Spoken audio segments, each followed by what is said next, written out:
a lawyer, it's over with, get a motion, and sue me. Since these reenactments of the tape's events continued into the times immediately before and after PGM's religious services, these reenactments would cut into the times that I could grab a nap before or after PGM's religious services. I have not seen this tape, but since October of 2005, I've come to understand that I've come to be certain that it and other tapes exist.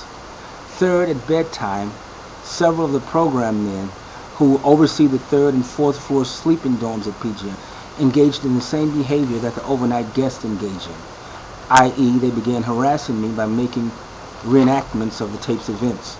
They would also play audio of what they indicated were rapes of me, They would also play audio of what they indicated were rapes of me at PGM and elsewhere. I could not determine where the audio was coming from and could not determine if the audio emanated from a video or not.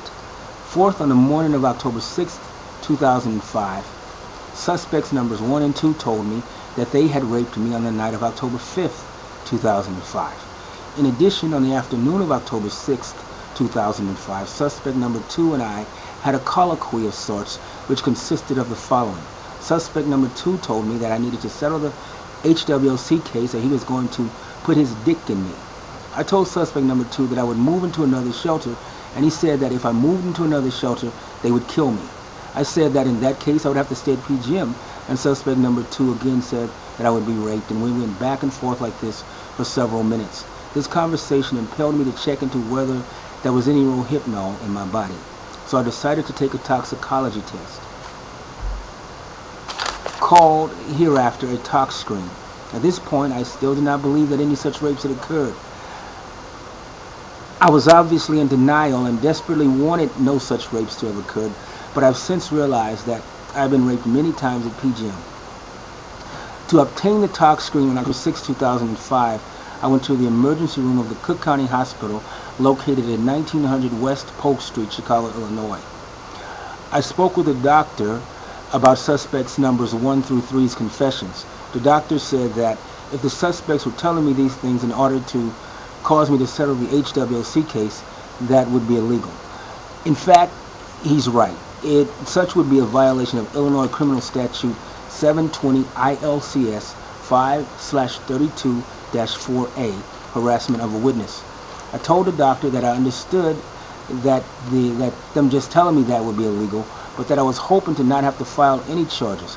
I wanted to be assured that I was not being raped, but only harassed, and a tox screen would ease my mind. I requested to have a tox screen conducted and was told that I could only have a tox screen conducted as part of a full rape kit. The doctor also told me that I would have to speak to officers from the Chicago Police Department, the CPD, in order to have the rape kit done, and I agreed.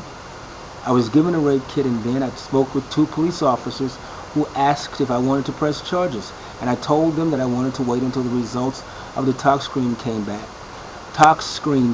to decide which, if any, charges to press. I was not called about the tox screen results and was unable to get the results from the testing center. At any rate, the tox screen results soon became immaterial, since after the next series of events, memories of the rapes returned to me. The harassment at PGM continued, and so on the evening of November 3, 2005, I went to the Chicago Police Department, the CPD, at 1718 South State Street, Chicago, Illinois, between 7:30 and 8:30 p.m. to file harassment of a witness charges against suspects numbers 1 through 3. I relayed the suspects' confessions as well as my trip to Cook County Hospital to the CPD officers behind the counter at the entrance of 1718 South State Street. Even though on November 3, 2005, I merely stated that I had been harassed by suspects numbers 1 through 3 and not that I had been raped, one of the officers said, "We don't care that they fuck you," in a mocking tone while smirking with other officers behind the counter.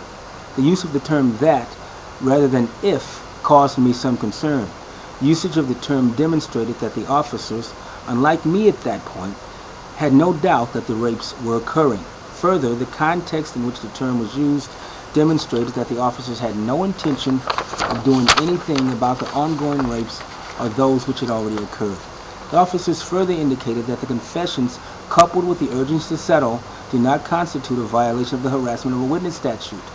This is incorrect, since the statute mandates that a person who, with intent to harass or annoy one who may be expected to serve as a witness in a pending legal proceeding, communicates directly or indirectly with the person who may be expected to serve as a witness in such a manner as to produce mental anguish or emotional distress, or who conveys a threat of injury or damage to the property or person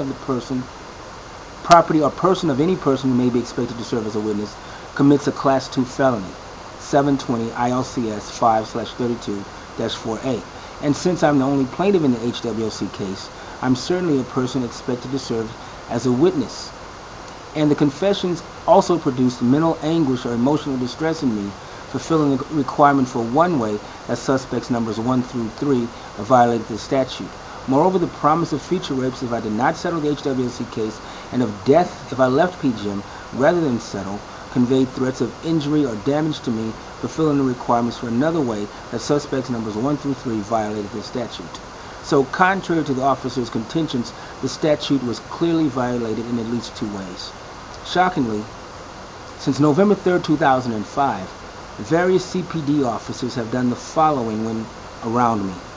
1, told me to take the money, meaning the money that I would get from settling the HWC case. 2, on several occasions, after telling me to take the money, and me saying that I am not settling the case now with all of the criminal activity underlying it, the officers said, "That's why you're getting raped."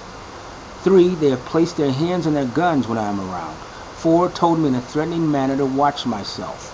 5, on Saturday morning, April 14, 2007, between 8:30 a.m. and 9:15 a.m., several Chicago police officers surrounded me at the corner of State and Congress Streets in downtown Chicago in front of the Robert Morris College bookstore, and surrounded me by being no more than 1 foot away from me.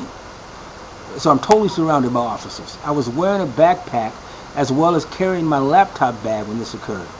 Fortunately, sensing something wrong with the situation, I immediately put my hands in the air and requested the officers to handcuff me. Later, I learned that these officers had planned to kill me during this incident. The hit attempt had been planned for some time prior to April 14, 2007. I learned this when I later listened to some songs I was working on the night of April 13, 2007. I write songs, and on the night of April 13, 2007, I was in PGM underneath my blanket recording some melodies into my MP3 player's voice recorder. I have an iRiver H10 20 gigabyte model. During this recording, several individuals at PGM began talking around me.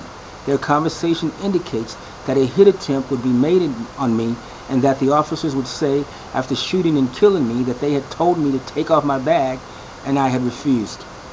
The new university complex across the street from Congress and State Streets has several video cameras installed, so it should not be difficult to get a copy of the video of this tragic scenario.